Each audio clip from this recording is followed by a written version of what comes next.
Para nosotros ha sido una persona, un referente para todos nosotros los de la escuela. Es una persona que marcó una huella muy importante para todos aquellos que lo conocimos. Realmente fue una persona increíble, un ejemplo de vida. Así que gracias a Héctor por todo lo que nos enseñaste, y no solo en el modo de vivir, sino la enseñanza que nos diste para aprender a navegar. Lo queríamos recordar en el día de hoy, ya que ha sido la guía de muchos de los que nosotros, de los que estamos hoy en la escuela, y un verdadero ejemplo. Bueno, en 1984, como todos ya sabemos, la escuela de alguna manera comenzó sus primeros pasos. Ya han pasado 36 años de la mano de estas personas, en la cual quiero de alguna manera destacar, porque han sido los pilares de lo que hoy somos. Recordar a los que hoy por ahí no los tenemos presentes, pero que sí los llevamos en el corazón. Bueno, Roberto hace 36 años que está de modo interrumpido trabajando en la escuela. Pablo Berman y Juancito Irigoyen, y el amigo Rolo, que también fueron los que iniciaron este proyecto. Y no queríamos dejar de olvidar tampoco a Juancito, que ha puesto mucho en lo que hoy la escuela tiene como base. Así que va nuestra gratitud a ellos, que de alguna manera han hecho posible que hoy nos encontremos acá reunidos. Bueno, y ahora quiero de alguna manera también agradecer a todo el grupo de docentes, todo el equipo de profesores que van a dictar las clases. Queremos presentarlos de alguna forma, y en especial al grupo de trabajo, que realmente desde que propusimos la idea se pusieron a disposición, y realmente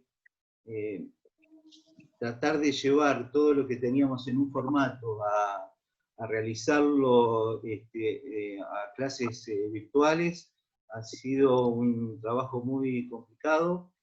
Ya desde marzo que arrancamos, o sea, nos llevó 3 meses de alguna manera proyectarnos con este proyecto, y bueno, nada, es simplemente agradecerles a este gran grupo. Me quiero pasar la palabra ahora a nuestro Comodoro, a ver si nos da la bienvenida. Amigo Fabián, si te podés habilitar con tu micrófono. Bueno, hola a todos, buenas tardes. Primero, como siempre, es un honor tener la posibilidad de acompañarlos en el inicio de un ciclo lectivo, en este caso interrumpido o pausado en esta mitad de año, pero desarrollado a partir de ahora por esta plataforma, o las que seguramente podrán ir desarrollando. Me alegra mucho el recordatorio de las personas que han pasado, desde Héctor, por supuesto, que una gran persona humana y una persona que transmitía felicidad y los potenciaba a todos, muchos, dentro de lo que es la Escuela de Náutica, y a todos los presentes también, desde Roberto a la fecha. Esta escuela tiene la particularidad de concentrarse en desarrollar metas, y cada año se han planteado, por lo menos desde que yo me ha tocado intervenir en comisiones directivas, metas más altas. Esta nueva forma de transmitir a través de una plataforma electrónica una clase es algo que ya la dirección de la escuela, y seguramente con sus integrantes, venían desarrollando antes de este evento tan especial que tenemos con la cuarentena. Y bueno, uno como comisión directiva le quiere entregar las herramientas necesarias para que puedan dar las clases y disfrutar de ellas, y me alegra mucho que este esfuerzo hoy se empiece a ver plasmado a través de una convocatoria tan importante para desarrollar o seguir desarrollando esta escuela en un nivel mucho más alto que el que tenía y con un alcance mucho más vasto. Desde ya les deseo el mayor de los éxitos en la gestión. Me siento orgulloso por ustedes, me siento orgulloso por el Club Náutico Albatros, me siento orgulloso por quienes realmente hacemos, y me incluyo, las cosas lo mejor que nos puede salir. Y en este caso ustedes están saliendo de manera excelente y seguramente este curso demostrará la excelencia no solo de los profesores, sino de la vocación que tienen por la navegación, por la enseñanza y sobre todo por la amistad. Los felicito y les auguro el éxito que ya están teniendo. Gracias. Gracias, Fabián. Bueno, y ahora le damos la palabra al subdirector, a Raúl, que nos va a explicar un poquitito el formato del curso y los contenidos. Raúl, querido. Estás muteado, papi. Muy bien, muchas gracias. Entonces, les voy para aquellos que no me conocen, bueno, efectivamente mi nombre es Raúl Pomés, pero creo que muchos me conocen como Papi, lo cual no es muy serio, pero no importa, igual. Y quisiera sumarme a Alejandro y a Fabián para darles la bienvenida y agradecerles la confianza que realmente han depositado en nuestra. En los próximos minutos lo que quiero es comentar algunos de los aspectos del contenido del programa, tal como lo decía Alejandro, y también revisar algunas expectativas y metodología que vamos a estar utilizando en el desarrollo de este curso, ¿no? A ver.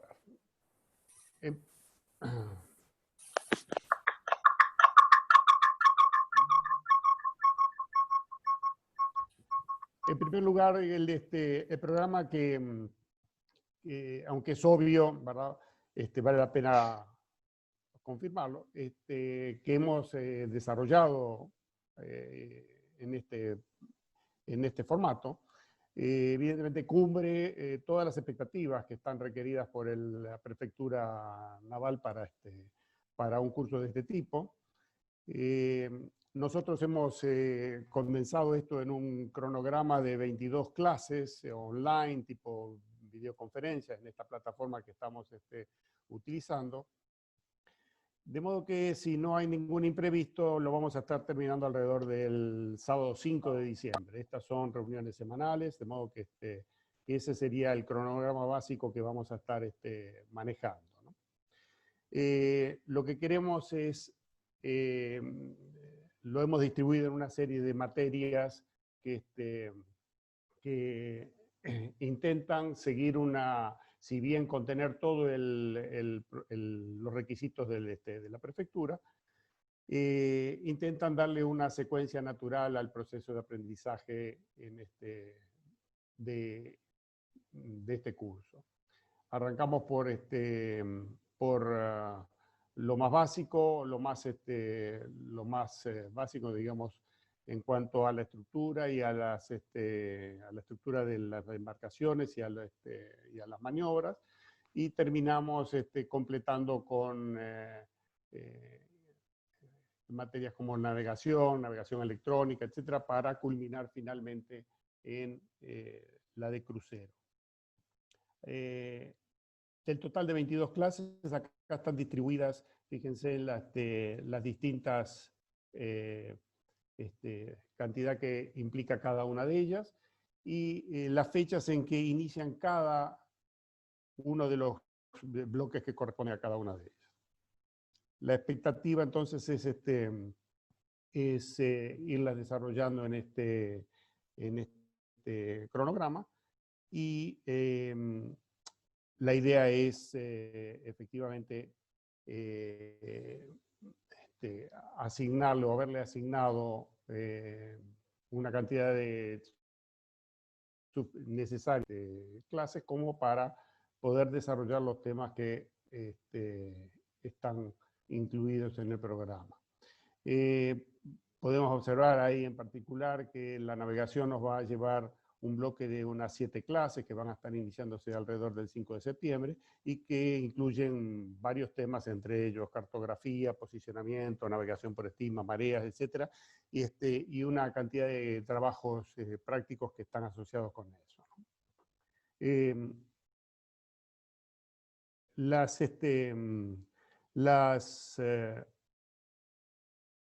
Hay un punto que quiero señalar o aprovechar para señalar, que es la de la referencia del examen para la obtención de la habilitación, ¿no? Si bien nosotros vamos a estar culminando toda la parte teórica para esto, hoy por hoy no sabemos exactamente cómo va a estar evolucionando todo esto de la pandemia, de modo que llegada la oportunidad vamos a definir la forma de cómo rendir el examen de tal manera que se adecue mejor a las circunstancias y o requerimientos que se planteen para entonces, ¿no?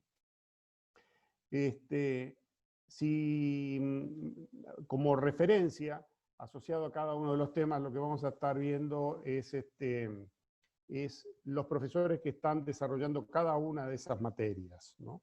En primer lugar, se tratan de un total de 7 profesores que son parte integrantes de nuestra escuela, a la que se le ha agregado 2 invitados especiales, por llamarlo así. Uno, un ex integrante de la escuela, como es Román, y un invitado especial como es Juan Barcia, que después lo vamos a comentar. La primera materia, la que se va a estar iniciando en el día de hoy, va a estar a cargo de Cristian, quien además va a estar dando el tema de crucero al final de todo este programa. Posteriormente va a estar Guillermo Gato, que además de los aspectos referidos al barco y puesta a punto de la misma, va a estar participando con la maniobra y también sobre la navegación electrónica. Va a estar Alejandro Barrio, el doctor del grupo, ¿verdad? Que siempre es bueno tener un médico a bordo, como dice, que va a estar desarrollando el tema de todos los riesgos a bordo y las acciones de seguridad asociadas con eso. El tándem Claudio Fontecha y Mónica Mijic, ¿verdad? Van a estar a cargo de todas esa toda la materia de navegación y los trabajos prácticos asociados con ellos. Esteban va a estar dando reglamentaciones, tanto en la parte de señalización como en la parte de reglamentaciones en general. Y por último, Guillermo Bolívar nos va a estar enseñando todo lo relativo a la meteorología que se requiere en este programa. En cuanto a motores, aquí hablábamos de un invitado especial, que es Juan Barcia, dado que Juan es por hoy un alumno también de este curso, de modo que él va a estar ayudándonos en este tema para la detección de algunos de los problemas mecánicos clásicos que aparecen a bordo y proponernos también algunas de las soluciones que nos permitan navegar segura. Todos estos profesores realmente tienen un vasto conocimiento y experiencia en el tema, ¿no? De modo que seguramente le vamos a sacar todos un muy buen provecho de ellos con absoluta certeza. Las clases, en cuanto a las clases, quiero ratificar, tal como hoy lo hicieron, todos van a estar recibiendo una invitación anticipadamente. De todas maneras, yo recomendaría que aseguren agendarse los sábados en este horario, ¿verdad? Y que en particular reclamen en sus casas un lugar adecuado, propicio para este proceso, ¿no? Prepárense en las vituallas, mate, facturas y demás cosas ricas, y dispónganse realmente a pasar un rato agradable. En cuanto a la estructura de las clases, decíamos que vamos a tener aproximadamente 1 hora de duración de estas clases online y se van a desarrollar en forma de 2 bloques, ¿no? Entre los cuales habrá un break de unos minutos entre ellos para responder algunas de las preguntas que así lo requieran. Todas las clases van a contar con un moderador que va a estar ocupado, que se va a ocupar, digamos, de coordinar las interacciones del grupo. Y la idea es que estas interacciones se manejen obviamente a través del chat que tiene esta misma plataforma y que ustedes ya recibieron las instrucciones para manejarla, ¿no? De modo que en ese chat tiene una particularidad que se leen todos los mensajes, ¿no? Digo esto porque puede generar algún ruido posterior. El moderador como tal va a estar procesando las preguntas a medida que se vayan desarrollando la clase y va a estar respondiendo algunas directamente, mientras que otras podrá intercalarlas durante la exposición según lo que a criterio del profesor y él acuerden, o bien las postergue para la finalización del tema, ¿no? Adicionalmente a estas clases, para algunas materias y a criterio de cada profesor, se van a poder proponer clases que denominamos clases de apoyo, ¿no? Esto particularmente se va a dar en el caso de los trabajos prácticos de navegación, y son clases que van a estar, que no están previstas en este cronograma que compartimos recién, sino que van a estar dictadas durante la semana, ¿verdad?, correspondiente o de acuerdo al momento en que se dicten los temas, en un horario inicialmente previsto para las 19 horas, de modo de no interferir con las actividades laborales de los participantes, y que va a quedar a definir la fecha o el día en particular, conforme a la disponibilidad que tenga el profesor para cada caso, ¿no? Ahora bien, con posterioridad a cada una de las clases, ¿verdad?, de las clases online, cada profesor va a enviar después por mail un breve cuestionario que la expectativa es que sea de carácter obligatorio para que sea completado por cada alumno y remitido en la fecha prevista, ¿no?, en la fecha acordada para eso. Esto no es una evaluación, ¿no? Simplemente se trata de una información que nos va a permitir una retroalimentación acerca de la efectividad con que estamos manejando el curso en cuestión. Y por último, algo importante también, que previamente a cada clase, los profesores van a estar enviando un material de lectura o de trabajo que la expectativa es que sea leído y analizado por cada uno de ustedes, de modo que se pueda aprovechar mejor la clase online, ¿no? Es decir, fundamentalmente se puedan orientar a aclarar aquellas dudas y profundizar aquellos conceptos que pudieran no haber estado claramente entendidos durante la lectura de la información. Esto es realmente importante manejarlo de esta manera, ya que creo que va a ser, entendemos que va a ser una herramienta muy favorable para la eficiencia del curso. En el material que le anticipamos para la reunión de hoy, le compartimos algunas normas de trabajo que dijimos, ¿no? En realidad son expectativas que tenemos que acordar de modo de facilitar este proceso de aprendizaje, ¿no? Lo que buscamos es lograr estimular y favorecer la interacción entre las partes, ¿verdad?, alumno y profesor, y que sin duda, dado que este es un proceso novedoso para nosotros, ¿no?, creo que para todos, sin duda para todos, ¿no?, y en el que va a ocurrir que vamos a estar aprendiendo juntos, ¿no?, y en consecuencia lo vamos a estar mejorándolo simultáneamente. El tema es efectivamente es un proceso de aprendizaje, ¿no? Muchos estamos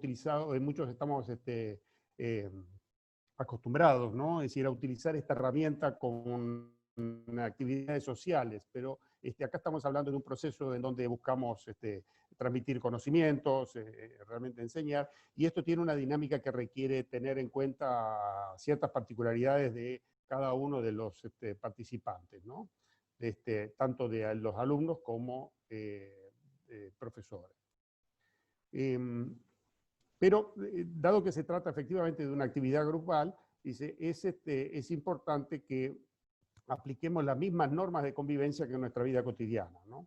De manera que vamos a revisar algunas de las recomendaciones que justamente se anticiparon con el fin de validarlas entre todos, ¿no? Primero que nada es el de mantener los micrófonos apagados durante todo el proceso de la clase. En realidad no nos queremos dar, no nos damos cuenta, pero el ruido ambiental muchas veces genera una distorsión importante en el grupo y en la comunicación. Por otra parte, y esto es importante, no queremos enterarnos de las intimidades conyugales o domésticas que aparecen en esos casos, ¿no? Respecto de los participantes, es importante manejarnos con el mismo respeto con que lo hacemos en nuestra vida cotidiana, ¿no? Es decir, aquí debemos respetarnos, dado que es un grupo muy heterogéneo por su formación, por su preparación, cada uno puede tener tiempos distintos, etcétera, para comprensión o para entender, o mismo tener opiniones diferentes, ¿no? De modo que cuando manejemos los mensajes, seamos cuidadosos en la forma como lo hacemos. Los comentarios o bromas personalizadas pueden herir susceptibilidades y es importante manejar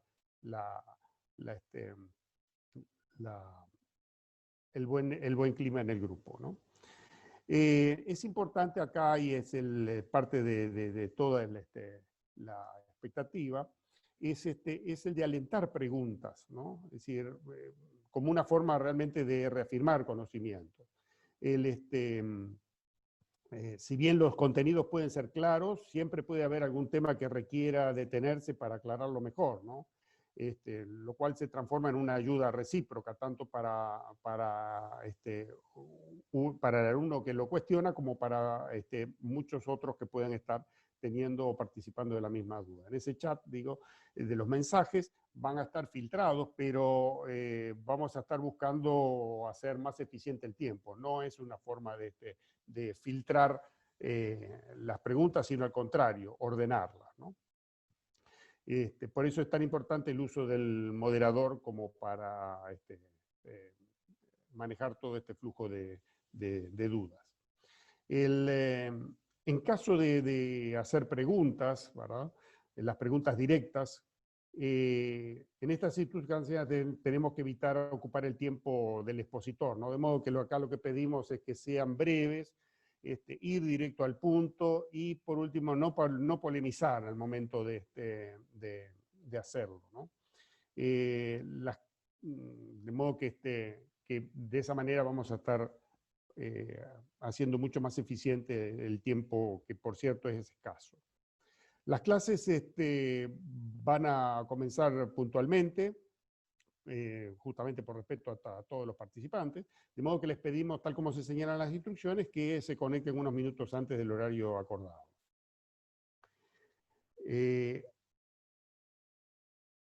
Adicionalmente, y como se lo señalaba antes, previo a cada clase los profesores van a estar enviando material de trabajo, y que va a ser importante para una mejor comprensión de los temas que se van a tratar durante las mismas, ¿no? De modo que tal como se indicó en la información que les participamos, la expectativa es que dediquen un buen tiempo de la semana para la lectura de este material, visualizar los videos, realizar los trabajos prácticos entregados y además completen las tareas asignadas cumpliendo la fecha de entrega que se requiere.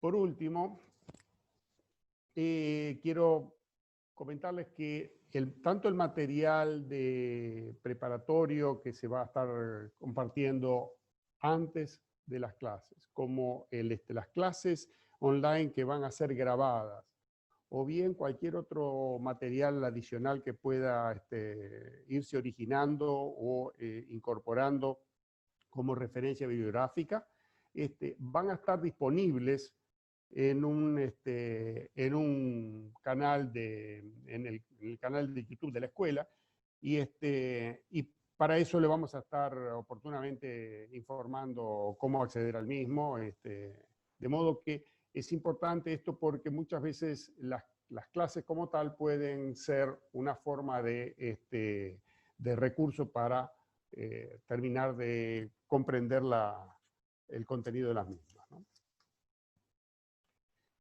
Bien, no sé si hay alguna pregunta en cuestión. Si no, les quiero agradecerles entonces la confianza y desearles muchos éxitos y buenos vientos, y le daría lugar a Cristian para que realmente comience la clase de hoy sobre la mecánica de velero, ¿no? Muchas gracias entonces.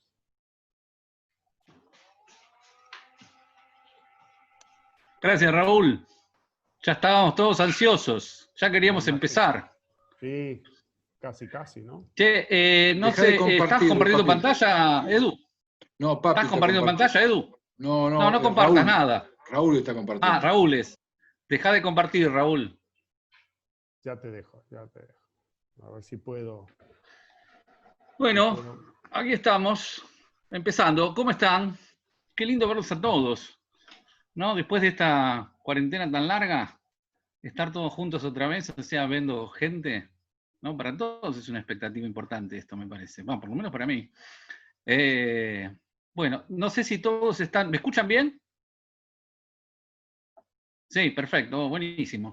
Bueno, no sé si todos tienen la pantalla partida. Me parece que es ideal tener la clase con la pantalla partida mientras estemos hablando para vernos las caras más o menos. No todos, porque veo que somos muchos, pero bueno, pero la mayoría, ¿no? La idea un poco de las clases estas, por lo menos de las primeras, esta va a ser muy particular porque no tenemos material previo, pero la idea es que tengan un material previo, generalmente un videíto corto, no mucho más de 10, 12, 15 minutos como muy largo, en que esté el contenido resumido de lo que vamos a ver, y una vez que ustedes lo hayan visto, podamos un poco tratar de ampliar y explicar aquellas cosas que no quedan demasiado claras, ¿sí? Las preguntas, las dudas, sobre todas estas cosas. En esto yo le voy a pedir básicamente, para este par de clases que tenemos juntos, 3 cosas que son indispensables, que me parecen indispensables para todo el curso. Pero esta se la voy a pedir yo. 3 cositas. Una es que estén. La presencia es fundamental. La segunda es la voluntad. Hay que tener ganas. Sin ganas no sirve esto. Y eso es una cosa que no podemos enseñar. Y tampoco se puede aprender. Pero es un poco contagioso la voluntad. Y la tercera, y más difícil, es la fe. No la fe, no una fe religiosa, pero sí en algunas cosas que vamos a hablar que van a movernos un poco a incredulidad inicialmente, ¿no? En general, porque uno se mueve en estas cosas, particularmente en lo que vamos a ver hoy y la clase que viene. Hoy vamos a ver un poco, tratar de explicar un poco la mecánica de los fluidos, ¿sí? Tanto el agua como el aire son fluidos. Y el barco se mueve básicamente en estos fluidos. Todas las cuestiones físicas de un velero se explican básicamente por la mecánica de fluidos. Yo sé que es un tema árido y que no es la pretensión de nadie tratar de hacer un curso en 2 clases de mecánica de fluidos, porque es un tema muy complejo, muy complejo. Pero bueno, en general el tema es que la mecánica de fluidos, pues, la hidrodinámica y la aerodinámica, son antiintuitivas. ¿Qué significa que son antiintuitivas? Que digo que las cuestiones de sentido común no corren. Son en general al revés de lo que uno cree. O por lo menos contrarias a la experiencia intuitiva. Digo esto porque, por ejemplo, la gravedad, ¿sí? La estática, esa parte de la física, es absolutamente intuitiva porque todo el mundo vive en la Tierra y sabe que las cosas se caen, independientemente que haya analizado por qué se caen y en función de qué. ¿No? Esa intuición uno la tiene. Entonces, en general, incluso en algunas cosas de la estática, de la física de la Tierra, de las cosas quietas, inclusive algunas cosas son antiintuitivas. ¿No? Digo, aquello que la percepción nos dice es diferente de lo que sucede en realidad. Yo sé que esto es difícil, que en general uno tiende a ser incrédulo, pero piensen que durante muchísimos siglos todo el mundo pensó que el Sol daba vuelta alrededor de la Tierra estaba quieta, porque es lo que uno percibe, ¿no?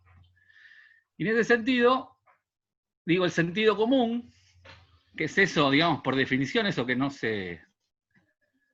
necesita demostración para creerse, ese conocimiento que compartimos todos, es contrario a todo esto. Y sí, es contrario. Sí, y por ejemplo, digo, para poner un par de ejemplos para que pierdan la incredulidad de las cosas que vamos a ver.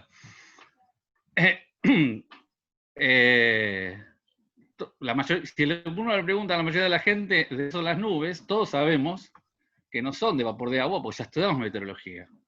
Pero el 85-90% va a decir que las nubes son de vapor de agua. Y efectivamente, sabemos que no lo son. ¿Sí? Pero porque lo estudiamos. Intuitivamente, porque estudiamos en la escuela el ciclo del agua y dijimos, bueno, el sol calienta el agua se evapora, forma nubes en el océano y después, bueno, llueve y es este ciclo de agua, ¿no? Bueno, tampoco es así, sabemos que tampoco es así. ¿Sí? Que la evaporación no funciona con el sol calentando el agua. Si fuera cierto lo que decía en el colegio, el mar tendría que hacer ebullición, o sea, el sol calienta el mar a 100 grados y se forma el vapor. Y sabemos claramente que no es así. El fenómeno, como es un tema de fluidos otra vez, el fenómeno de la evaporación es un fenómeno más que tiene con las presiones y no con las temperaturas, ¿no? Por ejemplo. ¿Ya me están creyendo más o no? Más o menos. Veo caras de incredulidad todavía. Por ejemplo, vamos a una pregunta sencilla. Si yo pongo una balanza a nivel del mar, una balanza de platillos, ¿qué pesa más? ¿1 kilo de plomo o 1 kilo de plumas? ¿Qué les dice el sentido común?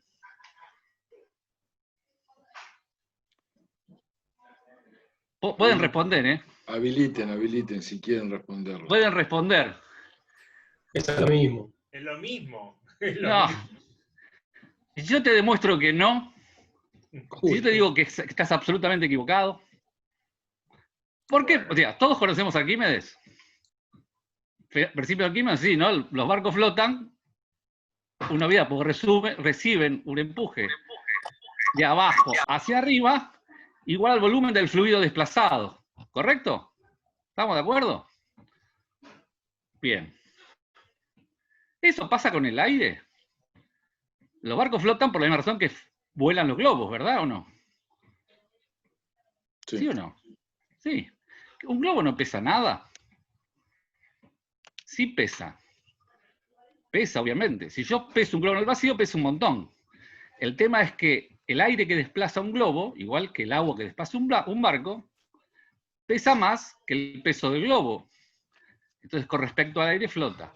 O sea, un objeto en la atmósfera recibe un esfuerzo, una fuerza de abajo hacia arriba, igual al aire desplazado. ¿Estamos de acuerdo? Igual que en el agua. Pero pasa que el aire, la diferencia entre los fluidos agua y aire, es que el aire es un gas, o una serie de gases, el agua es un líquido y pesa muchísimo más, 770 veces más el agua que el aire. Pero fíjense una cosa, cuando yo digo 1 kilo, hablo básicamente de ¿qué? De 1 kilo masa, es la masa. El peso no es otra cosa que la fuerza que hace la Tierra a traer esa masa, ¿correcto? Cuando yo lo peso en una balanza, recibe un esfuerzo de acuerdo al volumen. ¿Estamos de acuerdo?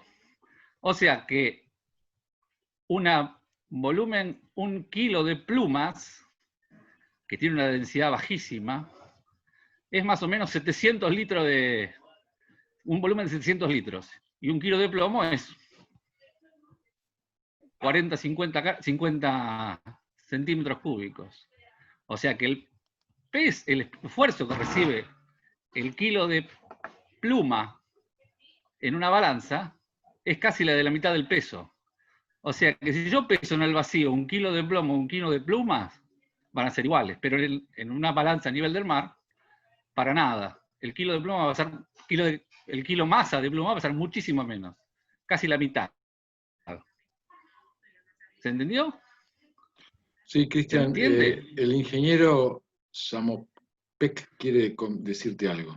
Dale, que hable. Desmuteate, Claudio.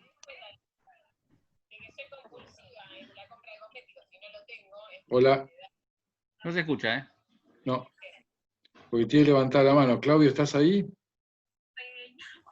Bueno, entonces seguí. Bueno, no importa. No veníamos a discutir el kilo de plomo, el kilo de pluma. Lo que estoy discutiendo, me parece, para evitar la individualidad, es la cuestión del sentido común. El sentido común no aplican para estas cosas porque no tenemos intuición. La aerodinámica y la hidrodinamia son antiintuitivas, quiero decir. Porque uno no es un pájaro, ni es un pescado, ni es un pez. No se mueve habitualmente ni en el agua ni en el aire. Así que no ha generado una intuición sobre el tema. Entonces lo que a uno le aparece, lo que aparentemente es de una manera, por ahí es de otra. ¿Sí? Bueno. Les decía que esta clase primera va a ser un poco diferente, porque no tuvimos la previa esta del dato del videíto. Pero como es cortito, son 2 clases esta. Una es de cuestiones no teóricas, porque estamos tratando de explicar una cosa muy complicada de la forma más sencilla y con ejemplos posible, que no se convierta en un curso de física, pero obviamente algo va a haber que entender. De todas maneras, sepan, yo creo que todo el mundo lo sabe, que no es necesario entender para navegar. Como no es necesario entender mecánica para manejar un auto. No es indispensable. De hecho, los chicos en Optimis navegan perfectamente y no tienen ni idea de que es una fuerza, ¿no? Y no saben por qué flota el barco y navegan perfectamente. Pero la verdad que a nosotros nos ayuda mucho entender todo esto en función, digamos, tener una idea, una base clara de dónde vienen las cosas, para después encontrar aplicaciones prácticas en cuestiones de navegación, obviamente. ¿Sí? Así que bueno, si querés, Edu, pasemos el videíto. Dura 10, 11 minutos nada más, es muy cortito, y después poco desarrollamos todo esto. Bueno. Adelante nomás. Adelante, señor director.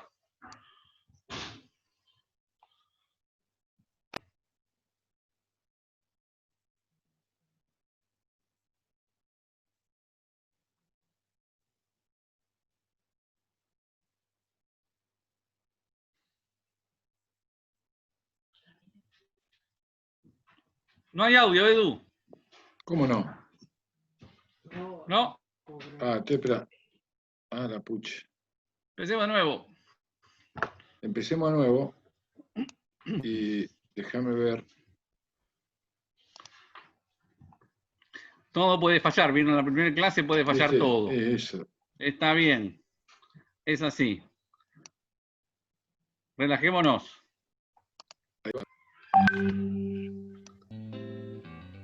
Ahora sí. Bueno. Un velero es una máquina. Una máquina que convierte la energía del viento en movimiento sobre el agua. Por ello, es una máquina aerodinámica e hidrodinámica. Y en estos medios, tanto el agua como el viento, son fluidos. No voy a tratar de explicar toda la complejidad de la mecánica de fluidos, pero sí sus conceptos básicos. Entender no es necesario para navegar, como no es necesario entender de mecánica para manejar un auto. De hecho, los barcos navegan a vela mucho antes de que naciera la ciencia de los fluidos. Pero si uno quiere comprender, es muy útil introducirse al menos en términos sencillos en la mecánica de fluidos y entender la forma en que se comporta un artefacto impulsado por el viento en el agua. Nos va a permitir sacarle mayor rendimiento al barco. Sobre este tema hay muchísimo mito y mucha confusión, y voy a tratar de aclararlos. Cuando un fluido se encuentra en movimiento, la velocidad de las partículas o pequeños paquetes de aire varía en el transcurso del tiempo y también varía el espacio que ocupan. Como consecuencia, se producen rotaciones y deformaciones en el campo fluido llamadas turbulencias. Ahora, ¿qué son las turbulencias? Se denomina turbulencia a cualquier fenómeno que se produce dentro de una situación relativamente fluida y estable. Para representar y explicar el modo en que pasa el aire en forma laminar o turbulenta, hay que imaginarse autos moviéndose en un mismo sentido. ¿Y qué hacen cuando aparece una superficie que los desvía o un obstáculo? Vemos los autos en una carrera y son como un fluido laminar. Pero los autos no siempre van ordenados. A veces se rozan y chocan unos con otros y cambian de dirección, igual que las moléculas en un fluido. A esto se le llama turbulencias. Cuando un barco arrastra aguas a su paso, experimenta un freno y en su estela aparecen turbulencias. Estas no giran todas en el mismo sentido, causando un derroche de energía, puesto que no es otra cosa que la energía del viento utilizada en mover el agua. Por el contrario, si una o varias turbulencias giran en el mismo sentido por un motivo de cambio de rumbo, estas no tienen por qué ser perjudiciales. Por ejemplo, si el barco está murado a babor, turbulencias en el sentido de las agujas del reloj le confieren una fuerza propulsora. Esta es la consecuencia de la trayectoria curva de una pelota de tenis que gira con efecto, por ejemplo. Estas son las fuerzas que intervienen cuando remamos con el timón o cuando los chicos amacan el óptimis para pasar con más potencia las olas. Estas turbulencias son beneficiosas y hacen avanzar el barco. Existen, por desplazamiento de un velero sobre el flujo del agua y el aire, todo tipo de turbulencias visibles y ocultas, y que son muy complejas de analizar dependiendo en qué escalas estudiemos. Vamos a ver cuáles son los procesos físicos que permiten mantener un fluido ordenado y qué factores intervienen en la creación de las turbulencias para así poder mitigar sus efectos e incluso obtener beneficios de ello. Antes de entrar en la materia, sería conveniente prestar un poco de atención a un par de conceptos básicos de dinámica de fluidos que nos van a ayudar a comprender mejor los posibles efectos que producirán. Los físicos dicen que los fluidos son medios continuos, homogéneos y isótropos, que no admiten discontinuidad en su equilibrio y que en reposo en un punto determinado, la intensidad de la presión no depende de la dirección. Ya vimos que el aire y el agua son fluidos.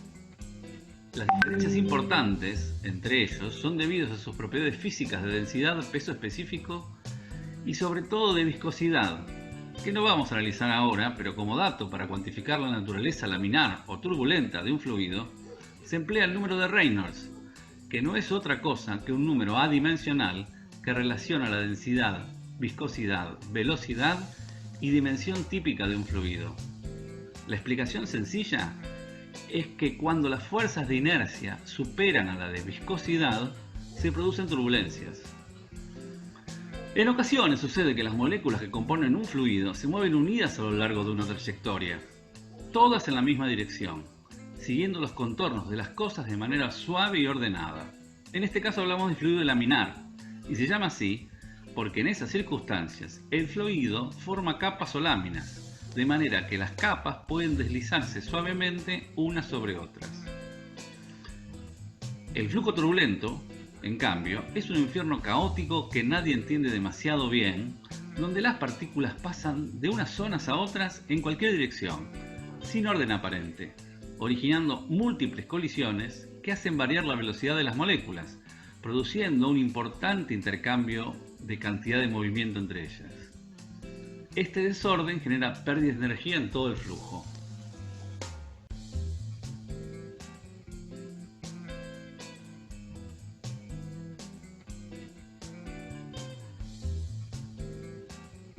Esta imagen es un claro ejemplo.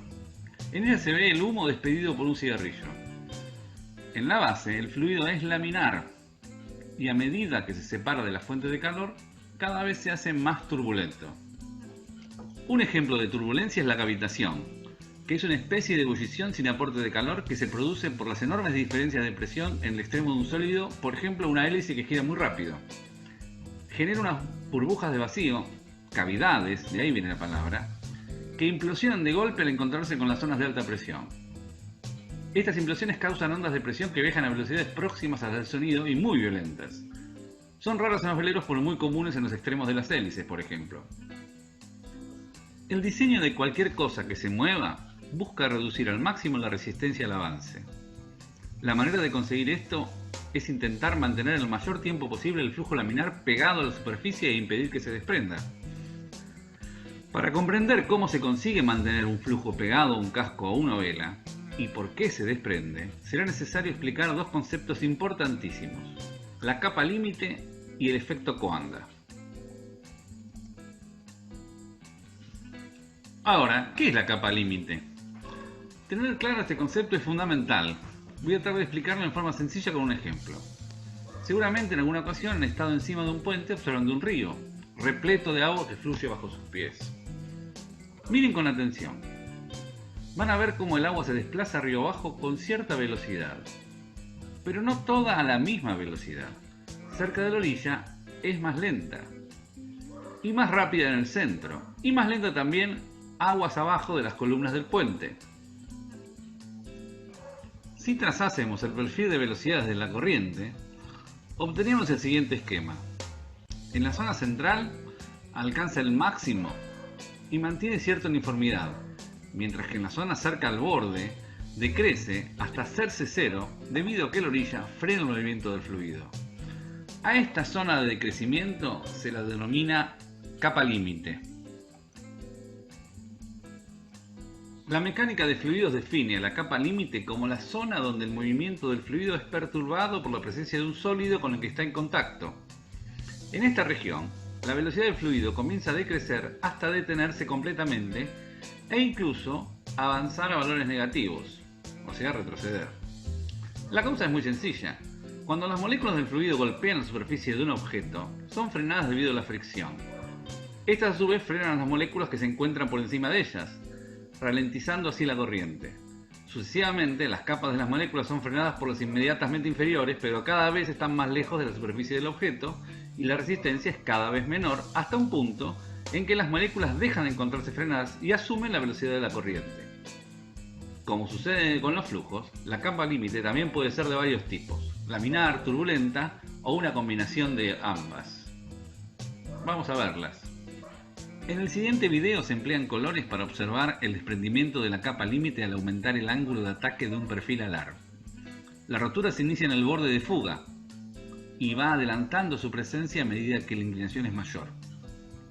La simulación muestra tres de los indicadores más importantes para comprender lo que sucede cuando se rompe la capa límite, induciendo la entrada en pérdida del ala.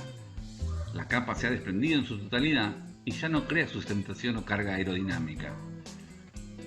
El primero indica la velocidad del aire, la segunda la presión y por último las turbulencias.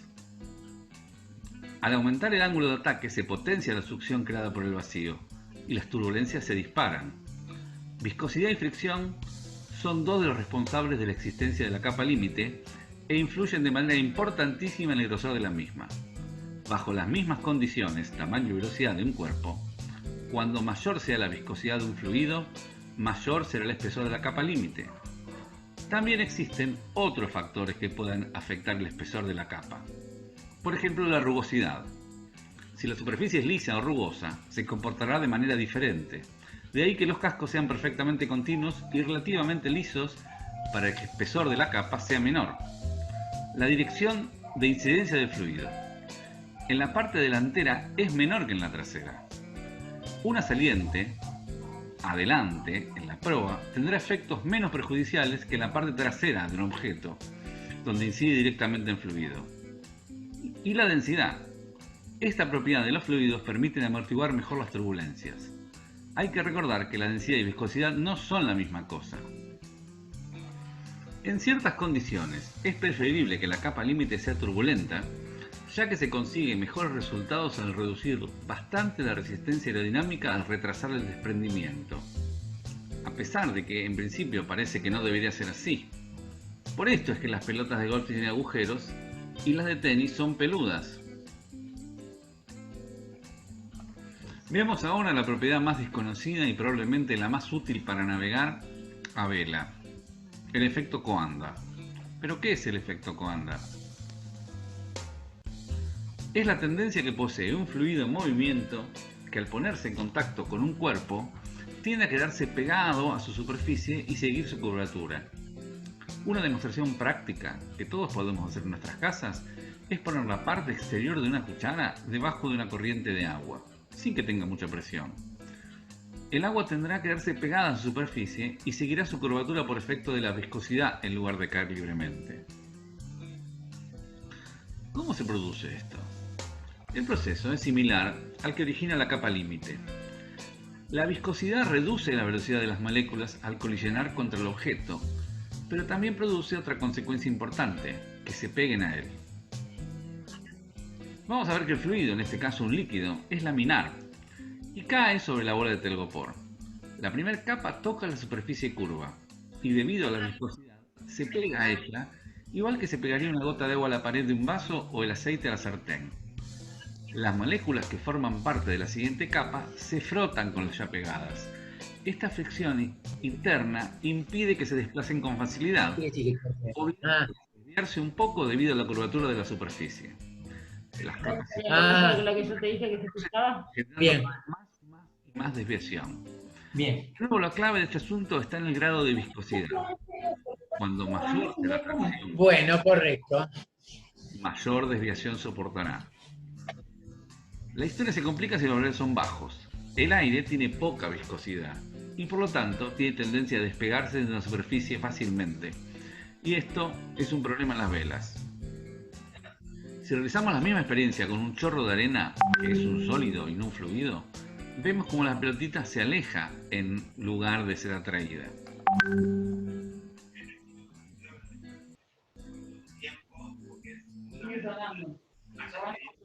En fin, a simple vista, todos estos conceptos pueden llegar a ser un poco extraños y de difícil comprensión, pero son la base de la mecánica que hace navegar un barco. Por ejemplo, aumentar el ángulo de ataque de un perfil implica que la rotura de la capa se produzca antes. ¿Cómo contrarrestarlo? Ahí está la clave. Ahora que entendimos esto, podemos hablar de cómo es que un velero convierte la energía del viento en movimiento y qué cosas podemos hacer para conseguir mejor rendimiento aerodinámico de las velas e aerodinámico del casco. Se habrán percatado que aún no hablamos de presiones ni de succiones ni del teorema de Bernoulli, ya que estos fenómenos, a pesar de que están muy difundidos, no explican por qué un barco navega contra el viento ni por qué vuela un avión. Si un avión volara por la diferencia de presión de un perfil alar, no podría volar cabeza abajo. Pero esto es tema de la próxima clase. Cultivar la amistad es hacer algo conmigo. Bueno, estamos de vuelta. Bueno, ¿entendieron más o menos? Es demasiadas cosas juntas, ¿no? Demasiadas cosas juntas. Bueno, pero si quieren preguntar alguna cosa en general, y si no, arranco un poco con lo mismo y voy explicando un poco más despacio cada cosa, si no hay demasiadas dudas. ¿Quieren preguntar? Sería bueno que pregunten, ¿eh? Sería bueno que esto fuera una charla amena y no un monólogo. ¿Hay preguntas? Bueno, no. Bueno, arranquemos, Edu, entonces. Vamos por el principio. Pasate las fotos esas que teníamos y voy explicando un poquito. Este es el primer concepto difícil que nos cuesta, vamos, por lo menos a mí me costó entenderlo un montón. Si el velero es una máquina, y sí, es una máquina. Pasa la que sigue, Edu, no más. Es una flor de máquina. Es una máquina porque convierte la energía del viento, básicamente, en movimiento. O sea, el rendimiento del barco depende de su eficiencia en convertir la energía del viento en movimiento. ¿Sí? En movimiento en la dirección que nosotros queremos, ¿sí? No en la dirección del viento. Ese es el gran tema, ¿no?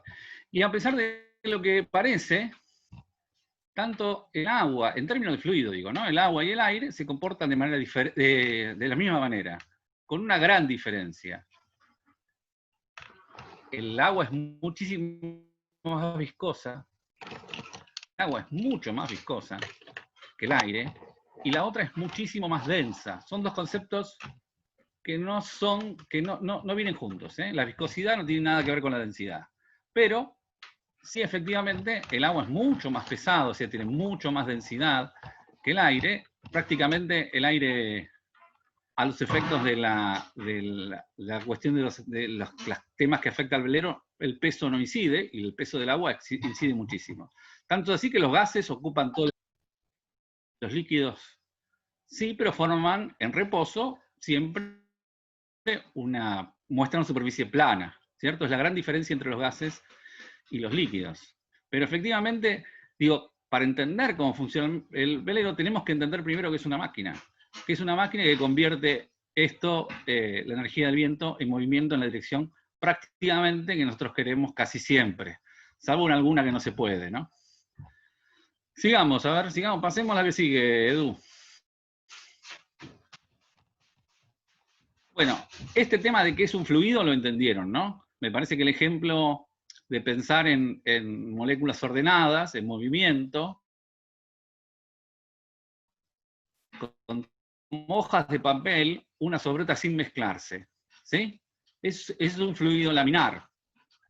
Ahora, cuando esas moléculas no se mueven, ¿sí? A eso se le llama la turbulencia. Pasa a la que sigue. En el humo es clarísimo. Cuando uno lo ve en el humo se entiende muy claramente que es... Bueno, esto es el agua, ¿no? Pasa otra más. ¿Sí? Pasa nomás eso. En el humo... Bueno, vas a dejarla del humo. No importa, no importa. Poné la que quieras. Ahí está. Ahí se pone del humo. Se entiende, ¿no? El tema. El primer tramo del humo del cigarrillo está afectado por la temperatura del cigarrillo. Entonces se comporta, por ese diferencial, en forma laminar. En cuanto hay un poquito de dispersión de energía, o sea que se mezcla, se pierde la temperatura, el aire tiende a mezclarse, se mueve ya irregularmente en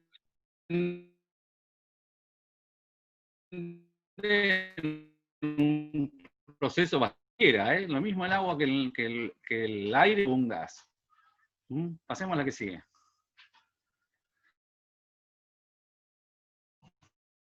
Otra.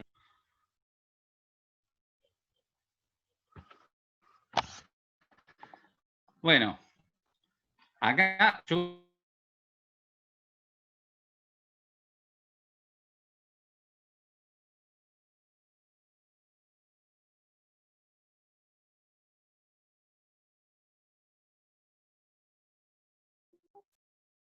¿Se cortó el audio un minuto? ¿Se escuchó lo último? Edu. No, repetilo, Cris, por favor, se cortó unos 10, 15 segundos. Ah, bueno. ¿En qué quedamos? ¿En la foto de la cascadita? Y sí, repetí desde ahí, por favor, porque se venía cortando. Y no me acuerdo qué dije ya, pero no importa. Digo otra cosa diferente, ahora digo lo contrario. Improvisá o contate un chiste. Digo chiste. lo contrario entonces. No sé qué dije. Bueno, no importa. Digo, entendieron todos. Me parece que la idea es que entendamos que tanto aire como agua son fluidos que se comportan de manera similar, con gran diferencia de su densidad y su viscosidad, ¿no? Y yo creo que en las fotos, las dos fotos que pasaba recién Eduardo, se ve claramente que esa forma de la cascada tiene que ver con la densidad del agua y la viscosidad, que se ve en una superficie continua, ¿cierto?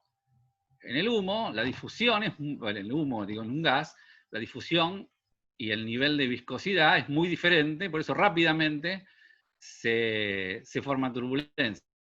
¿Sí?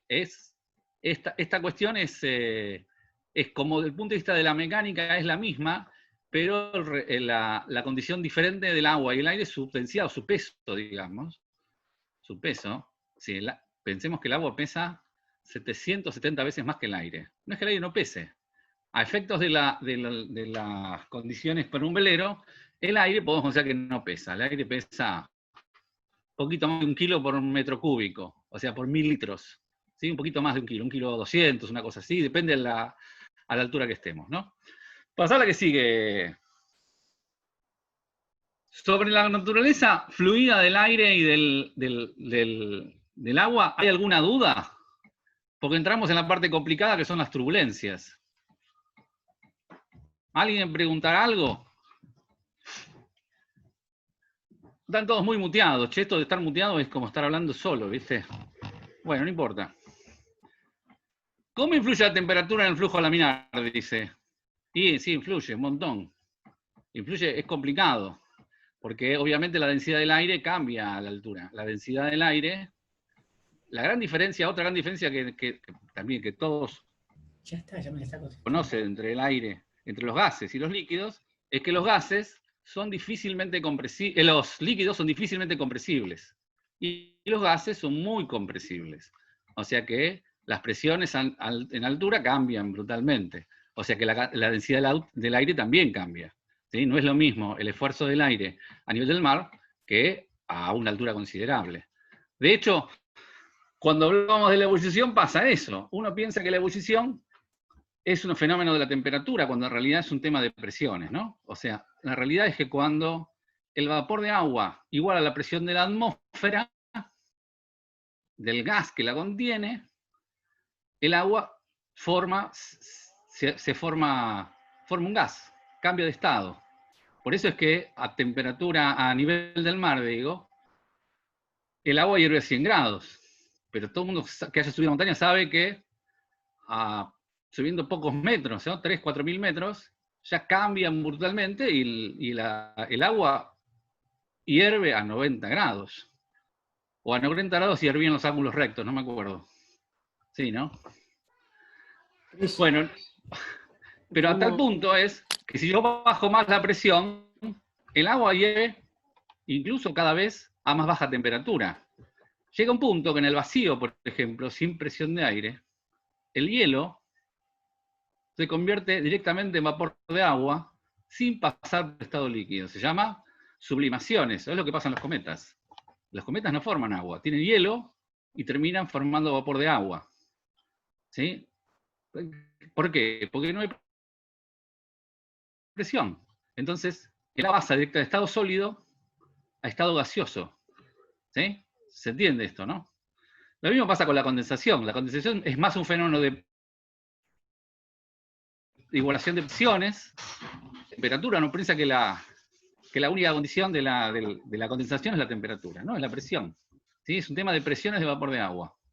De hecho, ya que estamos viendo un avión, vieron que los aviones, cuando todos hemos volado en avión, afuera, cuando el avión vuela 7, 8, 9.000 metros, hacen 20, 25, 30 grados bajo cero.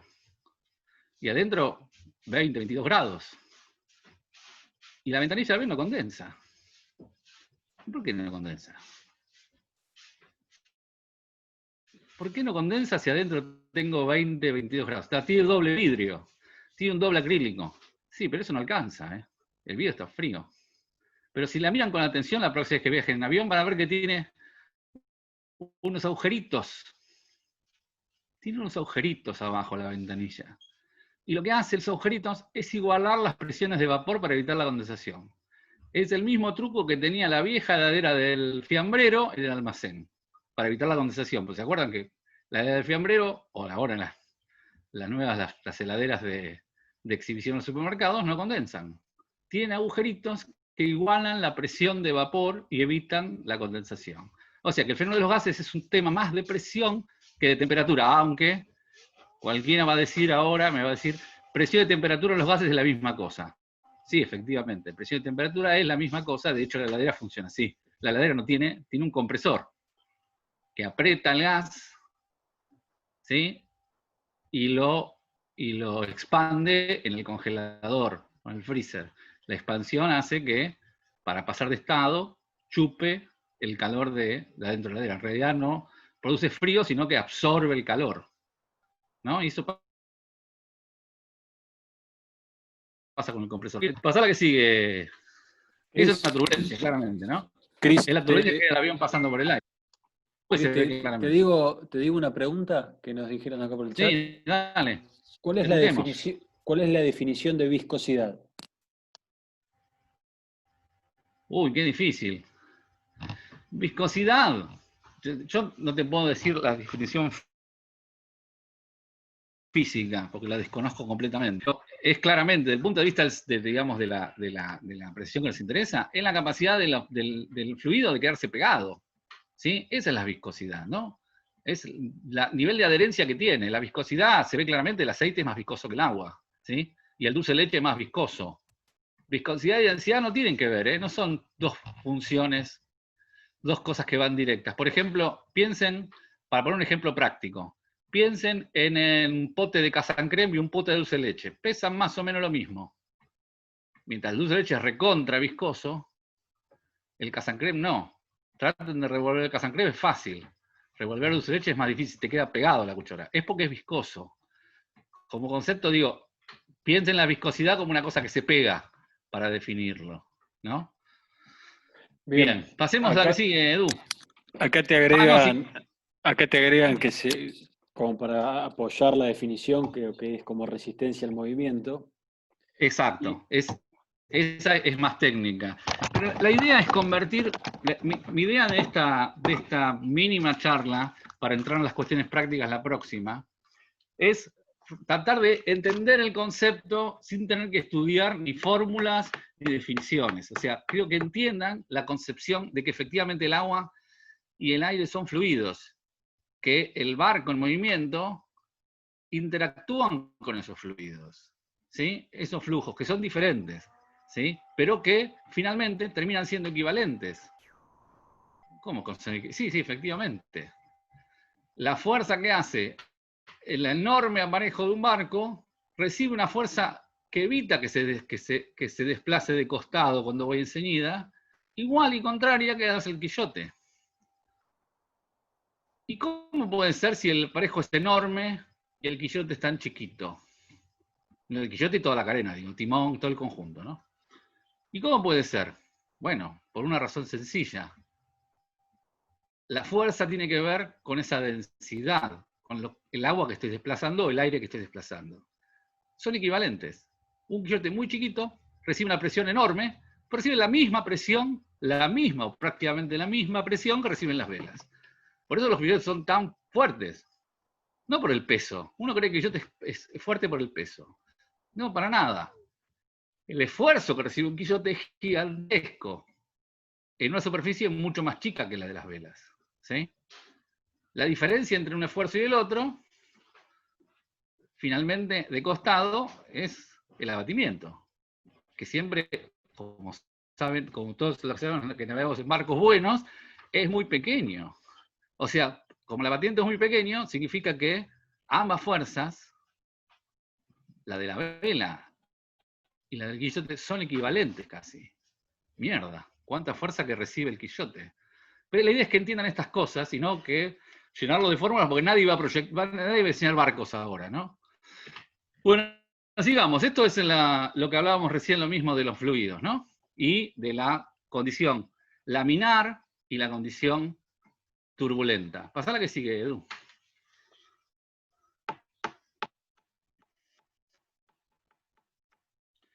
Veamos las diferencias.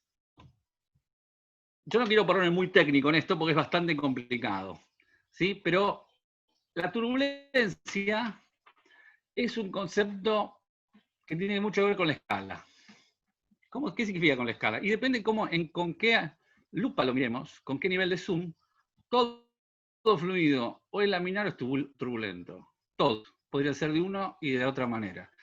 Incluso cuando uno habla de fluido de laminar en una vela, si se acercara muy, muy cerca de la vela, vería que ese fluido de laminar está compuesto de turbulencias. Siempre hay turbulencias en una escala determinada.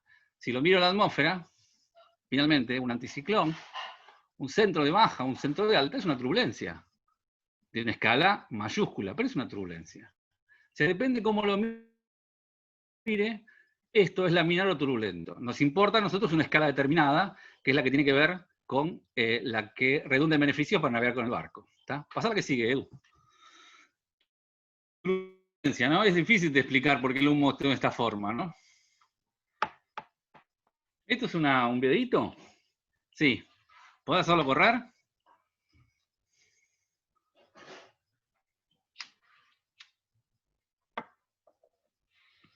Es un perfil alar, ¿no? Fíjense hasta qué punto este perfil alar se banca un ángulo de ataque determinado y el aire sigue siendo, esto es humo, no es una simulación, es humo real. Hasta que en un momento empieza a haber desprendimiento. ¿Sí? En un momento empieza a haber, ahí se forman las turbulencias. Fíjense que el ángulo de ataque ese, en un perfil de este tipo, para cada perfil de desprendimiento va a ser diferente. ¿Sí? Es cerca de 15-20 grados. 15-20 grados es más o menos según el tamaño. ¿Y de qué depende el desprendimiento de turbulencias en ese caso? Depende de una cuestión sencilla, de la velocidad y de la viscosidad. ¿Sí?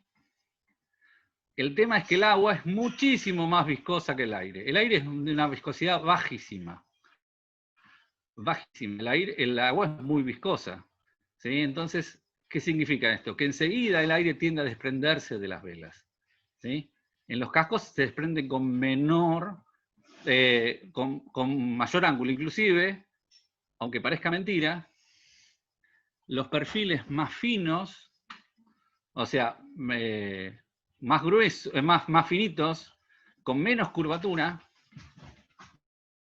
como las quillas de los barcos de regata, provocan desprendimientos con ángulos mucho menores que los ángulos de las quillas mucho más gruesas.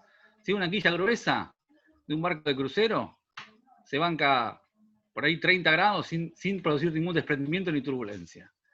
Y un barco de regata, un Mach 30 con una quilla muy finita, 8 o 9 grados y ya produce desprendimiento. Ese desprendimiento genera turbulencia y el barco se va de ronza. Por eso los barcos de regata se van mucho antes de ronza que los barcos de crucero. ¿Sí? Un barco de regata, si no navega rápido, un Mach 30 yendo a... Alguno que navega un Mach 30 sabe que cuando va despacito, el barco se va al costado. No hay manera de llevarlo derecho. Necesitas velocidad. ¿Por qué? Porque con la velocidad aumenta justamente otra vez la condición de laminar del agua y entonces evitan la turbulencia, ¿no? Después lo vamos a ver más prácticamente algunos ejemplos esto, para que lo entiendan mejor. Pero turbulencia en el aire y en el agua son la misma cosa. Justamente la única diferencia es esa, la velocidad, la viscosidad y la densidad. Pasá a la que sigue. La estela no es otra cosa que una turbulencia, ¿eh? El agua es laminar en ese caso, hay una corriente continua, por supuesto que habrá alguna turbulencia en algún lado, en el fondo, etcétera, un montón de situaciones, pero en general lo podemos ver como laminar, y el casco, lo que genera detrás del casco es una turbulencia, y esa memoria de turbulencia es de la estela. Pasá a la que sigue.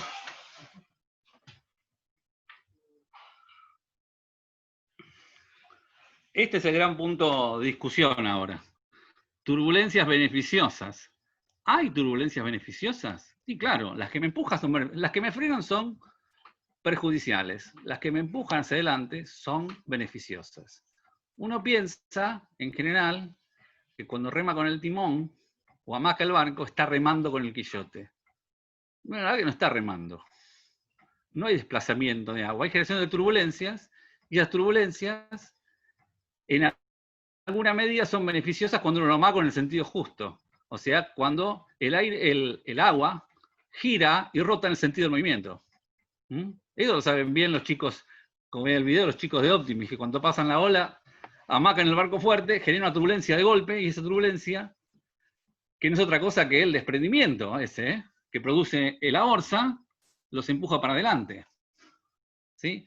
No sé si todos alguna vez, seguramente, remaron con un solo remo en la proa de un bote. Y uno no tira el agua para atrás como remando habitualmente, no empuja el agua. Lo que hace es una especie de 8. Y uno siente la presión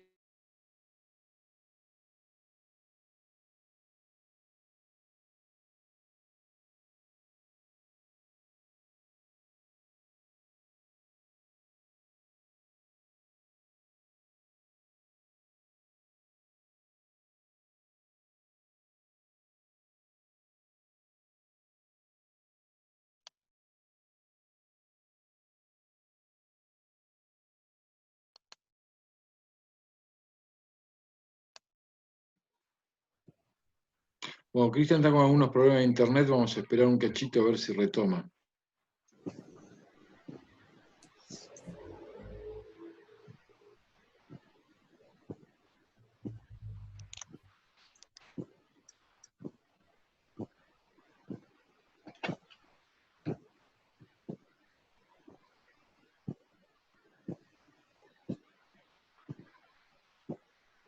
Bueno, si algún otro profesor sigue con la explicación.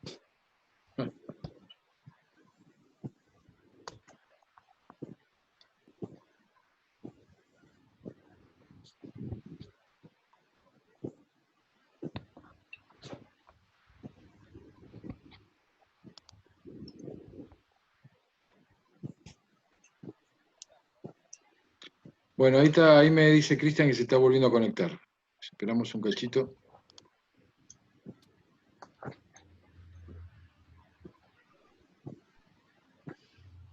Por las dudas que no todos lean el chat, ahí nos consultaron si este material lo íbamos a volver a mandar o si iba a estar disponible. Y sí, les vamos a mandar, siempre va a quedar la clase grabada y les vamos a mandar el link de YouTube para que la puedan ver las veces que necesiten. Vamos a mandar el video, el que se pasó al comienzo de la clase, y el material en PDF para que lo puedan releer y en todo caso la semana que viene sacarse las dudas también con Cristian sobre todos estos temas, ¿no? Y en lo que siga de la aplicación práctica.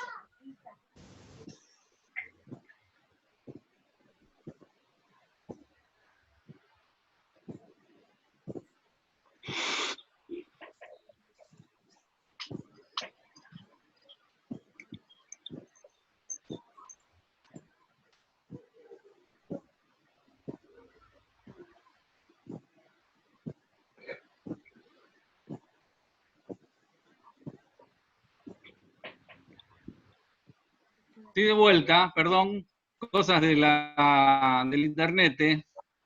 ¿Me escuchan bien ahora? Sí, perfecto. Bien, volví. Bueno, está bien. ¿Dónde quedamos? ¿En la turbulencia? En la entrada del Mafre, Estás explicando lo del remo, que si remás con un remo solo en la proa de un barco, así como un 8. Eso lo hicieron todos, me parece. Alguna vez remamos con un solo remo, y uno no rema empujando el agua en la proa del barco, ¿no? Lo que va haciendo es como una especie de 8. O sea, lo que va haciendo es generando turbulencia de ambos lados para hacer avanzar, y vieron qué efectivo que es. La verdad que no es empujar el agua, para nada. Es efecto de la turbulencia positiva, de esa turbulencia que nos sirve para hacer avanzar el barco. ¿Sí? Uno se da cuenta intuitivamente, cuando empieza a remar, cómo tiene que moverlo para que la turbulencia sea empujando el bote hacia adelante. Y la fuerza está en el remo, claramente. Pero no empuja el agua, ¿eh? Lo que genera es turbulencia. Bueno, pasemos a otra, Edu. ¿Quieren preguntar algo? Vos sabés que quedó una pregunta colgada de cómo influye la temperatura en el flujo laminar. Si el avión vuela a 1000 metros con temperatura bajo cero. Influye. ¿Y cómo se mueve? La respuesta para todas estas cosas es con mucha dificultad. Sí, influye, sí, cambia para los gases, la temperatura y la presión es la misma cosa, ya lo vimos. ¿Sí? Presión y temperatura son dos componentes, digamos, que van de la mano.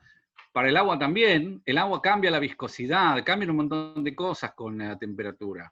¿Sí? O sea, si quieren la fórmula, porque sí, los tipos que estudian esto incluyen la temperatura como un dato para calcular. Sí, influye. Ahora, en el agua caliente, ¿el barco navega mejor que en el agua fría? O sea, alguno está pensando en ponerle calefacción abajo, una losa un quillote radiante, algo, para ir más rápido. No sé si influye tanto, me parece que influye en términos teóricos, ¿no? Pero sí. Bueno, ¿sigo? ¿Sigo o hay preguntas de esto? ¿Van entendiendo este tema de los fluidos? Bueno, alguno que sabe, me imagino que hay algún ingeniero, veo Horacio que pone cara. ¿No? Cristian, ¿te agrego algo? Cristian. Sí, señor, claro. Vos sabés que en el reglamento de regatas a vela está prohibido largar sustancias polimerosas que disminuyan la velocidad, que disminuyan la viscosidad del agua. Esto es para lograr mayor velocidad. Claro. Está expresamente prohibido. Sí, claro. Sabemos eso, sí. También sabemos que los balleneros ponían las bolsas con aceite de ballena a barlovento para generar aumento de viscosidad en la ola para evitar que rompa en las tormentas, ¿no? Eso es un poco de mito y un poco, si uno se mantiene detrás de una mancha de aceite gigante, en una tormenta, donde está la mancha de aceite, que tiene que ser muy grande, ¿no? Para que se rinda, tiene que ser importante la mancha de aceite, aumenta la viscosidad del agua y el agua no rompe. Y es efectivo eso, ¿sí?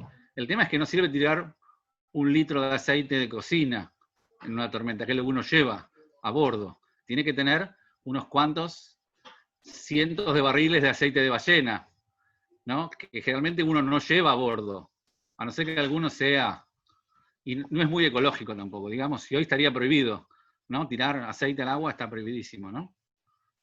Así que bueno. Bueno, sigamos con esta historia. Sí, la idea no es, otra vez, la idea no es hacer de esto un curso de hidrodinamia o aerodinámica, sino entender las cuestiones que después influyen directamente. O sea, todos estemos preocupados ahora por cómo se comporta laminarmente el agua en el casco, qué es lo que está pasando. Miremos la estela. Van a ver que se tiran en muchos barcos, sobre todo los barcos más modernos de popas anchas. Si usted tira una botella de Coca-Cola vacía, que no hay que hacer, ¿no? De plástico, digo, atravesar el barco, van a ver que el agua que retorna esa turbulencia arrastra la botella y la deja pegada al casco, la empuja.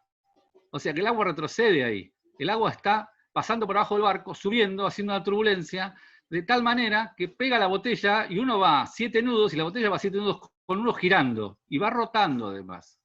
¿Sí? Tiene que estar livianita, tiene que estar vacía.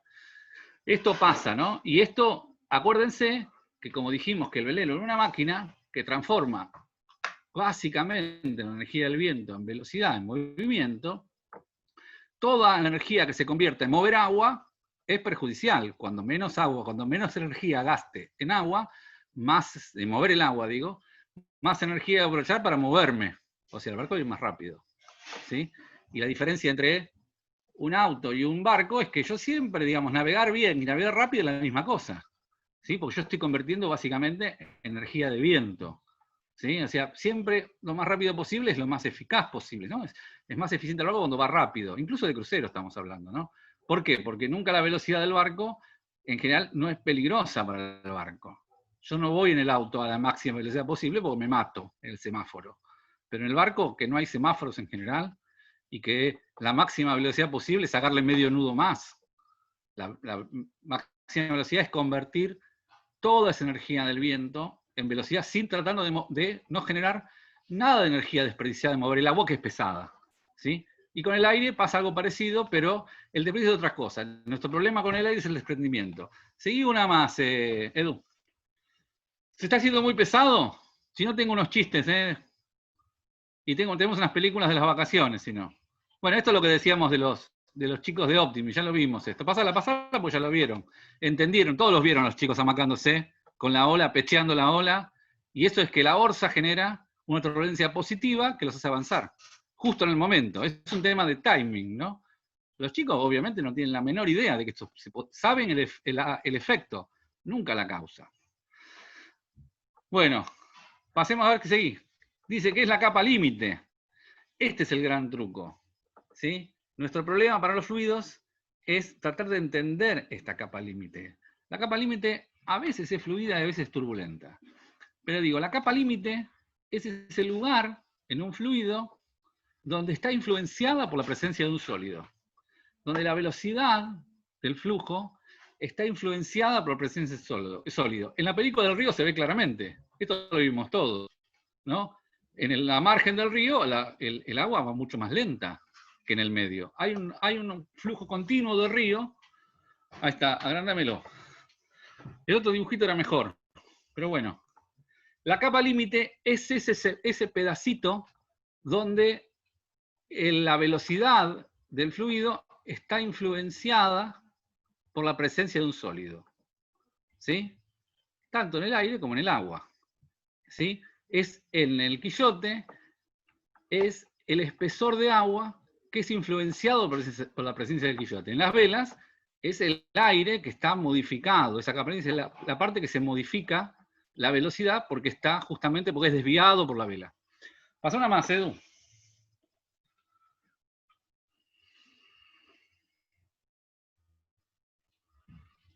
Es lo que veíamos antes, no voy a extender más porque creo que el concepto es claro. Cuando uno ve el río se da cuenta, ¿no?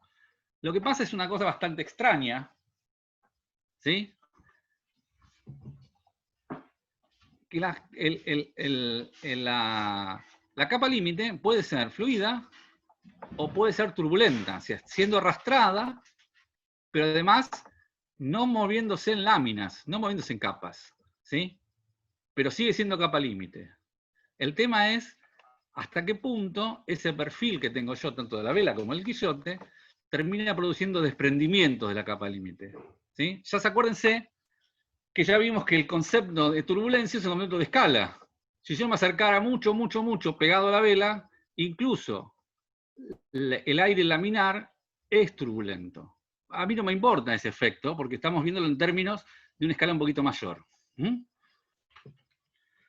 Pero esto explica por qué finalmente el ángulo de entrada de casi todos los objetos que se mueven rápido y es mucho más gordo que el de salida, que la forma aerodinámica es forma de gota, donde es más cabezón adelante y más fino atrás. ¿Por qué? Porque eso evita el desprendimiento y angosta entonces la capa límite, ¿sí? Por eso los pescados son más cabezones adelante, los peces, mejor dicho, y más finos atrás. Por eso los quillotes son así, los timones son así, las alas de los aviones son así. ¿Cierto? ¿Se entiende esto, no? Y por eso influye mucho más un objeto saliente en la popa del barco que uno en la proa. ¿Sí? Un objeto que produzca una turbulencia es peor en la popa que en la proa. La salida es más delicada en términos de fluido que la entrada. Cuando uno pensaría exactamente lo contrario, que un objeto aerodinámico es más puntiagudo, ¿no? En forma de cuña es más aerodinámico. No. La salida. Fíjense una cosa que pasa naturalmente en los autos rurales. Que si no tiene el deflector, lo que se mancha es brutalmente el parabrisas trasero. Se llena de tierra. ¿Por qué? Porque hay turbulencia. La salida suave evita esa turbulencia, ¿sí? Pero en las rurales que no tienen, los coches que tienen baúl grande, digo, que son rectos o casi rectos atrás, genera una turbulencia que retorna el aire y hace que todo el polvo se pegue de ese lado. Entonces fíjense cómo están desusos los parabrisas traseros más que los delanteros, ¿no? Llamativamente. Bueno, pasemos a la otra, Edu.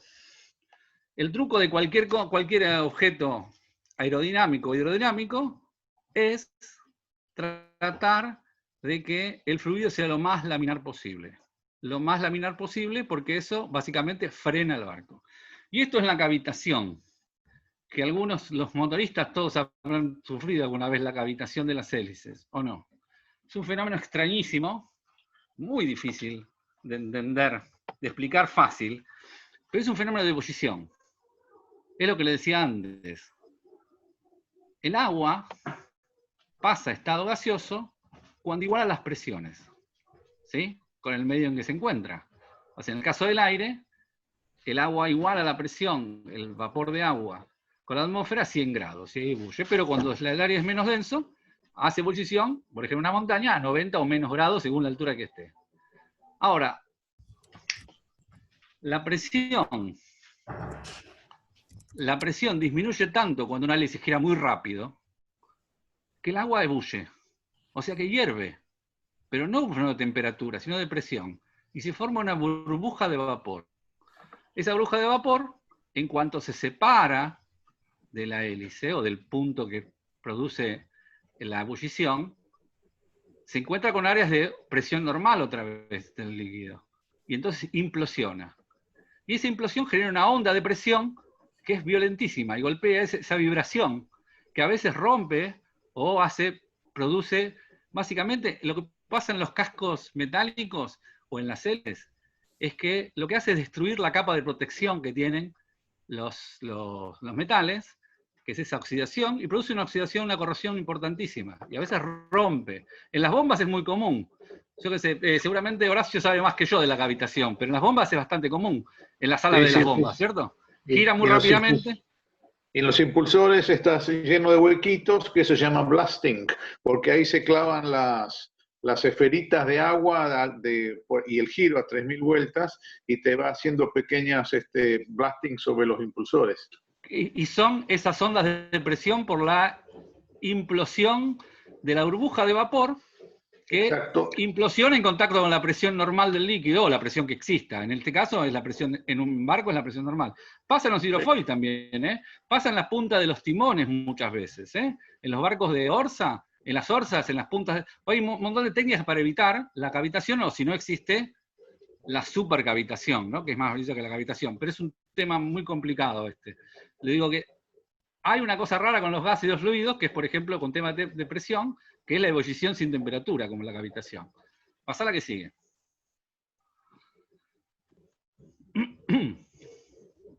Y vamos al más difícil de todos. Este es el más desconocido. ¿Todos probaron el de la cucharita en su casa alguna vez? Hagan la prueba con la cucharita. Es rarísimo.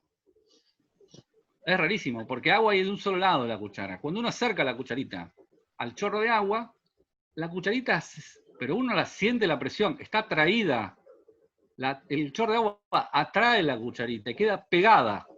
Una vez que el agua toca, queda pegada y se levanta. Se levanta, pero 5 o 6 grados, ¿eh? Si uno la agarra suelta, digamos, con la mano así, la cucharita así, balanceándola, y la pone contra el chorro. Y la cucharita se pone así, ¿eh?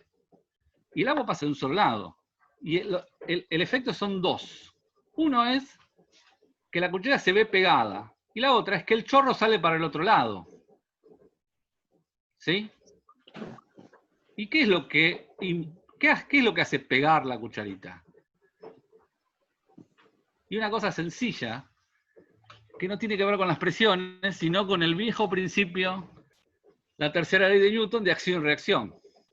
Si la cucharita curva el agua, ¿sí? Si yo no estuviera la cuchara, el chorro sería recto, porque no tiene nada que lo perturbe.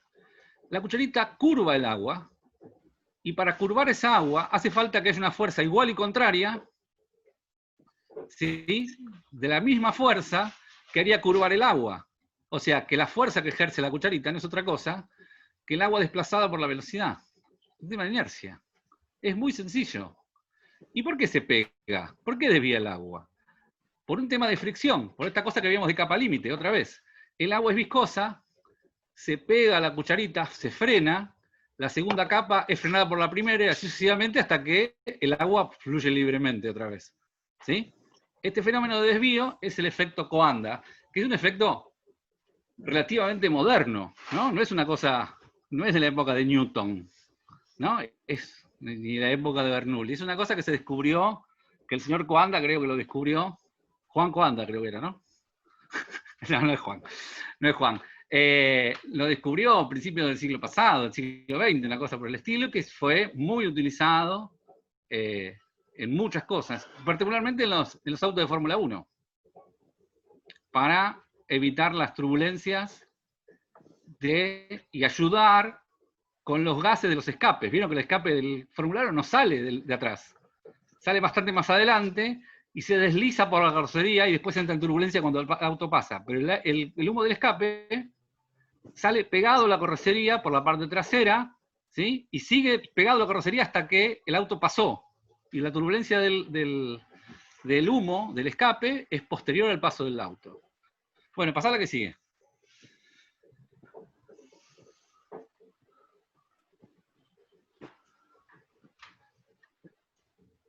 Fíjense, esto es también una simulación, fíjense la capacidad que tiene, por efecto Coanda, un perfil alar de desviar una cantidad enorme de aire en una dirección absolutamente diferente a la que venía. Claro, ¿y esto cuál es el resultado de esto? Y una cosa muy sencilla, si yo desvío todo ese aire que tiene masa, el esfuerzo que va a recibir el ala es un esfuerzo igual y contrario a la masa desviada por esa velocidad. Así de fácil. ¿Sí? Es Newton puro. Pasá a la que sigue.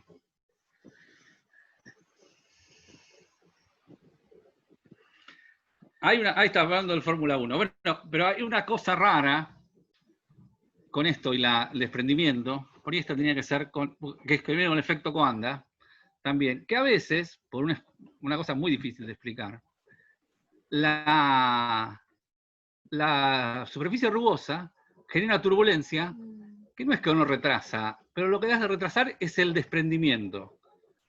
La capa laminar en una superficie rugosa es turbulenta, pero no se desprende, queda pegada. Y eso es beneficioso para el movimiento.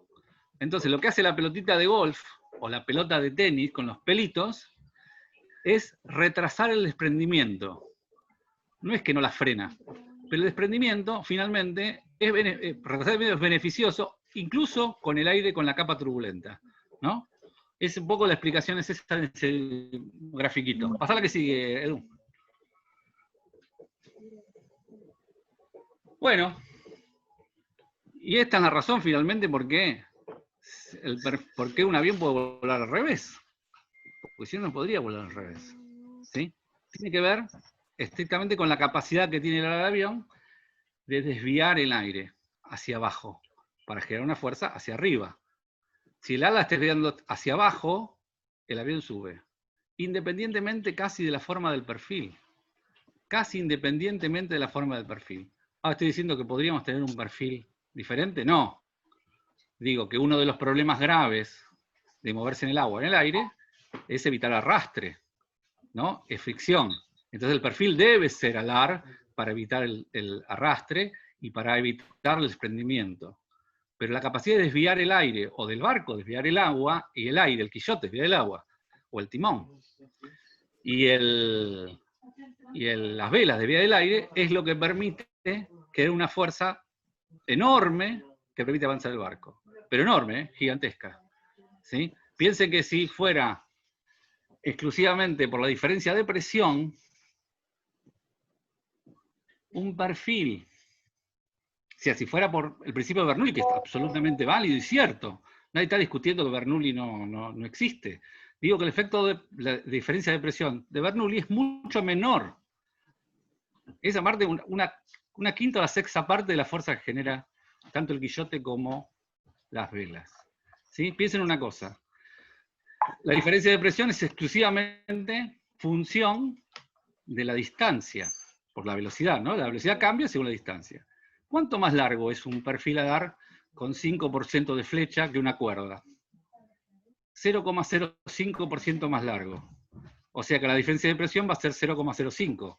Por ese flujo de aire poco denso, con poca viscosidad, es muy poquito. ¿Sí? Bueno, pero todas estas cosas, las que siguen, y ahora la aplicación de todo esto en términos de esfuerzos, fuerzas, equilibrios, ¿sí? Y navegar contra el viento y toda esta historia, la aplicación práctica la vamos a ver en la próxima clase. Porque esta se hizo un poco larga, ¿no? Ya están cansados, ¿no? Bueno, pregunten ahora. Pregunten sobre los fluidos. Sobre otro lo vamos a ver la clase que viene. Porque es fundamental haber entendido esta cosa de los fluidos, ¿no? Si no entendemos el aire y el agua con fluidos, y que se rigen todas las cuestiones de los veleros por estas dos condiciones de fluido del aire y fluido del agua, todo lo demás no lo vamos a entender demasiado. Horacio, vos podés aclarar muchas más cosas que yo sobre esto. Yo traté de hacerlo sencillo nada más. Bueno. Horacio, estás muteado si querés hablar, ¿eh? Estás muteado, Horacio. Guille también puedo aportar, ¿eh? Sí, Guille, dale.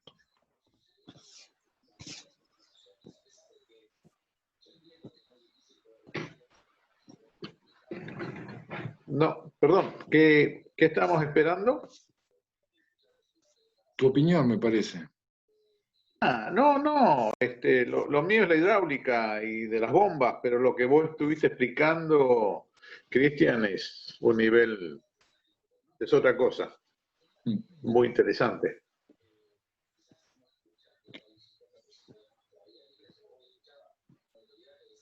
Bueno, no viendo más, no sé, Chacha, si querés cerrar el día. Bueno, no, si ya no hay más consultas, les quiero agradecer a todos bueno, por la convocatoria, fue bastante buena.